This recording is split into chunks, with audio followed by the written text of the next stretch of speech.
Hi hello ನಮಸ್ಕಾರ welcome back to Coorg life. ಇವತ್ತು ಒಂದು ಮೊಟ್ಟೆ ರೆಸಿಪಿಯನ್ನು ಮಾಡ್ತಾ ಇದ್ದೀನಿ. ನಾನು ಮಾಡ್ತಾ ಇರೋದು ಎಗ್ ಬುಲ್ಸೆ ಕರಿ. ಇದನ್ನು ನಾವು ಸುಲಭವಾಗಿ ರುಚಿಯಾಗಿ ಯಾರು ಬೇಕಾದರೂ ಮಾಡ್ಕೊಳ್ಬೋದು. ಹಾಗೆ ಇದನ್ನು ರೊಟ್ಟಿ, ಅನ್ನ, ಚಪಾತಿ, ದೋಸೆ ಹಾಗೆ ಗೀ ರೈಸ್ ಜೊತೆ ಸೈಡ್ ಡಿಶ್ ಆಗಿ ಮಾಡ್ಕೊಳ್ಬೋದು. ಎಗ್ ರೆಸಿಪಿನ ಇಷ್ಟಪಡೋರು ಹೊಸ ರುಚಿಯನ್ನು ಹುಡುಕ್ತಾ ಇದ್ದರೆ ಖಂಡಿತ ಇದನ್ನು ಟ್ರೈ ಮಾಡ್ಬೋದು. ಹಾಗಾದರೆ ಬನ್ನಿ ಇದನ್ನು ಹೇಗೆ ಮಾಡೋದು ಅಂತ ನೋಡೋಣ. ಇಲ್ಲಿ ನಾನು ಮೊದಲಿಗೆ ಮಸಾಲೆಯನ್ನು ರುಬ್ಕೊಳ್ತೀನಿ. ಹಾಗಾಗಿ ಒಂದು ಮಿಕ್ಸರ್ ಜಾರಿಗೆ 3 ಹಸಿಮೆಣಸನ್ನು ಹಾಕ್ಕೊಳ್ತೀನಿ. ಹಾಗೆ 4 ರಿಂದ 5 ಎಲೆ ಕರಿಬೇವು, 1 ಇಂಚಿನ ಶುಂಠಿ, 7 ರಿಂದ 8 ಎಸಳು ಬೆಳ್ಳುಳ್ಳಿ, ಒಂದು ದೊಡ್ಡ ಈರುಳ್ಳಿಯನ್ನು ಕಟ್ ಮಾಡಿ ಹಾಕ್ಕೊಳ್ತಾ ಇದ್ದೀನಿ. ಹಾಗೆ 5 ರಿಂದ 6 ಕಾಳು ಮೆಣಸನ್ನು ಹಾಕ್ಕೊಂಡಿದ್ದೀನಿ. ಇದರ ಜೊತೆಗೆ 2 ಹುಳಿ ಟೊಮೆಟೊವನ್ನು ಕಟ್ ಮಾಡಿ ಹಾಕ್ಕೊಳ್ತಾ ಇದ್ದೀನಿ. ಈಗ ಇದನ್ನು ತರಿಯಾಗಿ ಗ್ರೈಂಡ್ ಮಾಡಿಕೊಂಡು ಬರ್ತೀನಿ. ಇಲ್ಲಿ ನೋಡಿ ಈ ರೀತಿ ಕೋರ್ಸ್ ಗ್ರೈಂಡ್ ಮಾಡ್ಕೊಂಡಿದ್ದೀನಿ. ಇಲ್ಲಿ ಇನ್ನೊಂದು ಕಡೆ ಬಾಣಲೆ ಕಾಯೋದಕ್ಕೆ ಇಟ್ಟಿದ್ದೀನಿ. ಬಾಣಲೆ ಬಿಸಿ ಆದಮೇಲೆ ಇದಕ್ಕೆ ಸ್ವಲ್ಪ ಎಣ್ಣೆನ ಹಾಕ್ಕೊಳ್ತಾ ಇದ್ದೀನಿ.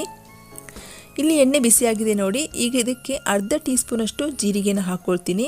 ಹಾಗೆ 1 ಚಕ್ಕೆ, 1 ಲವಂಗ, 1 ಏಲಕ್ಕಿಯನ್ನು ಹಾಕ್ಕೊಳ್ತಾ ಇದ್ದೀನಿ. ಹಾಗೆ ಅರ್ಧ ಈರುಳ್ಳಿಯನ್ನು ಹಾಕ್ಕೊಳ್ತೀನಿ. ನಾನಿಲ್ಲಿ ರುಬ್ಬೋದಕ್ಕೆ ಹಾಗೆ ಒಗ್ಗರಣೆಗೆ ಈರುಳ್ಳಿಯನ್ನು ಹಾಕ್ಕೊಂಡಿದ್ದೀನಿ. ಈರುಳ್ಳಿ ಜಾಸ್ತಿ ಹಾಕೋದ್ರಿಂದ ಗ್ರೇವಿ ತುಂಬ ಟೇಸ್ಟಿಯಾಗಿ ಬರುತ್ತೆ, ಹಾಗಾಗಿ ಹಾಕ್ಕೊಳ್ತಾ ಇದ್ದೀನಿ. ಈಗ ಇದನ್ನು ಚೆನ್ನಾಗಿ ಹುರ್ಕೊಳ್ಬೇಕು. ಈರುಳ್ಳಿ ಚೆನ್ನಾಗಿ ಫ್ರೈ ಆಗಬೇಕು. ಫ್ರೈ ಆಗಿದೆ ನೋಡಿ. ಈಗ ಇದಕ್ಕೆ ರುಬ್ಬಿರೋ ಮಸಾಲೆಯನ್ನು ಹಾಕ್ಕೊಂಡು ಹುರ್ಕೊಳ್ತೀನಿ. ನಾವಿಲ್ಲಿ ಮಸಾಲೆಯನ್ನು ಹಸಿಯಾಗಿ ಹಾಕಿರೋದ್ರಿಂದ ಹಸಿ ವಾಸನೆ ಹೋಗಬೇಕು, ಅಲ್ಲಿಯವರೆಗೆ ಇದನ್ನು ಚೆನ್ನಾಗಿ ರೋಸ್ಟ್ ಮಾಡ್ಕೊಳ್ತೀನಿ. ಈ ರೀತಿ ಕೈ ಬಿಡದೆ ಚೆನ್ನಾಗಿ ಹುರ್ಕೊಳ್ಬೇಕು.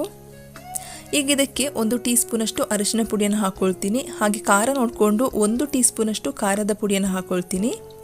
ಹಾಗೆ 1.5 ಟೀ ಸ್ಪೂನಷ್ಟು ಧನಿಯಾ ಪುಡಿ ಅಥವಾ ಕೊತ್ತಂಬರಿ ಪುಡಿಯನ್ನು ಹಾಕ್ಕೊಂಡು ಚೆನ್ನಾಗಿ ಹುರ್ಕೊಳ್ತೀನಿ. ನಾವಿಲ್ಲಿ ಹಸಿ ಮಸಾಲೆಯನ್ನು ರುಬ್ಬಿ ಹಾಕಿರೋದ್ರಿಂದ ಹಸಿ ವಾಸನೆ ಹೋಗಬೇಕು, ಹಾಗಾಗಿ ಮಸಾಲೆಯಲ್ಲಿ ಎಣ್ಣೆ ಸ್ವಲ್ಪ ಬಿಡೋವರೆಗೆ ಮುಚ್ಚಳವನ್ನು ಮುಚ್ಚಿ ಬೇಯಿಸ್ಕೊಳ್ತೀನಿ.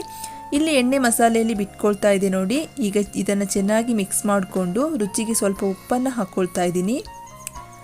ಮಸಾಲೆ ಎಣ್ಣೆಯಲ್ಲಿ ಚೆನ್ನಾಗಿ ಬೆಂದಷ್ಟು ಗ್ರೇವಿ ಚೆನ್ನಾಗಿ ಬರುತ್ತೆ, ಹಾಗೆ ರುಚಿ ಚೆನ್ನಾಗಿರುತ್ತೆ. ಹಾಗಾಗಿ ಈ ರೀತಿ ಚೆನ್ನಾಗಿ ರೋಸ್ಟ್ ಮಾಡ್ಕೊಳ್ತೀನಿ.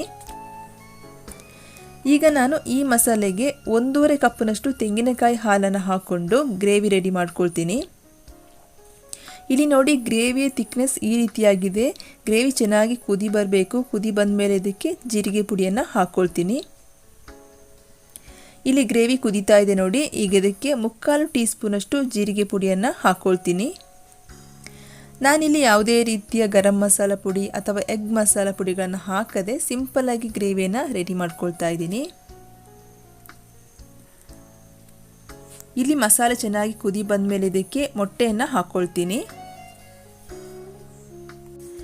ಇಲ್ಲಿ ಗ್ರೇವಿ ಚೆನ್ನಾಗಿ ಕುದೀತಾ ಇದೆ. ಈಗ ಇದಕ್ಕೆ ಮೊಟ್ಟೆಯನ್ನು ಹಾಕ್ಕೊಳ್ತೀನಿ. ನಾನಿಲ್ಲಿ 3 ಮೊಟ್ಟೆಯನ್ನು ಈ ರೀತಿ ಒಡೆದು ಒಂದೊಂದಾಗಿ ಹಾಕ್ಕೊಳ್ತೀನಿ. ಈಗ ಇದರ ಮೇಲೆ ಸ್ವಲ್ಪ ಕರಿಬೇವಿನ ಎಲೆಗಳನ್ನು ಹಾಕ್ಕೊಂಡು ಲಿಡ್ ಕ್ಲೋಸ್ ಮಾಡಿ 4 ರಿಂದ 5 ನಿಮಿಷ ಮೊಟ್ಟೆ ಚೆನ್ನಾಗಿ ಬೇಯೋದಕ್ಕೆ ಬಿಡ್ತೀನಿ. ಇಲ್ಲಿ ನೋಡಿ ಮೊಟ್ಟೆ ಚೆನ್ನಾಗಿ ಬೆಂದು ಗ್ರೇವಿ ಈ ಹದದಲ್ಲಿದೆ. ಫೈನಲಿ ಎಗ್ ಬುಲ್ಸೆ ಕರಿ ರೆಡಿಯಾಗಿದೆ. ನಾನಿಲ್ಲಿ ತೆಂಗಿನಕಾಯಿ ಹಾಲನ್ನು ಹಾಕಿ ಮಾಡಿರೋದ್ರಿಂದ ರುಚಿ ತುಂಬಾ ಚೆನ್ನಾಗಿರುತ್ತೆ. ನಾನು ಇದನ್ನು ಸರ್ವ್ ಮಾಡಿ ತೋರಿಸ್ತಾ ಇದ್ದೀನಿ. ನಾನು ಮೊದಲೇ ಹೇಳಿದ ಹಾಗೆ ಎಗ್ ರೆಸಿಪಿಯನ್ನು ಇಷ್ಟಪಡೋರು ಈ ಒಂದು ಕರಿಯನ್ನು ಮಾಡಿ ನೋಡಿ. ವಿಡಿಯೋ ಇಷ್ಟ ಆದರೆ ಒಂದು ಲೈಕ್ ಮಾಡಿ, ನಿಮ್ಮ ಫ್ಯಾಮಿಲಿ ಆ್ಯಂಡ್ ಫ್ರೆಂಡ್ ಜೊತೆ ಶೇರ್ ಮಾಡಿ. ಹಾಗೆ ಸಬ್ಸ್ಕ್ರೈಬ್ ಆಗದೆ ವಿಡಿಯೋ ನೋಡ್ತಾ ಇದ್ದರೆ ಸಬ್ಸ್ಕ್ರೈಬ್ ಆಗಿ. ನಾಳೆ ಮತ್ತೊಂದು ರೆಸಿಪಿಯೊಂದಿಗೆ ಮತ್ತೆ ಸಿಗ್ತೀನಿ. ವಿಡಿಯೋ ನೋಡಿದ್ದಕ್ಕಾಗಿ ಎಲ್ಲರಿಗೂ ಧನ್ಯವಾದ. Thank you for watching. Thank you.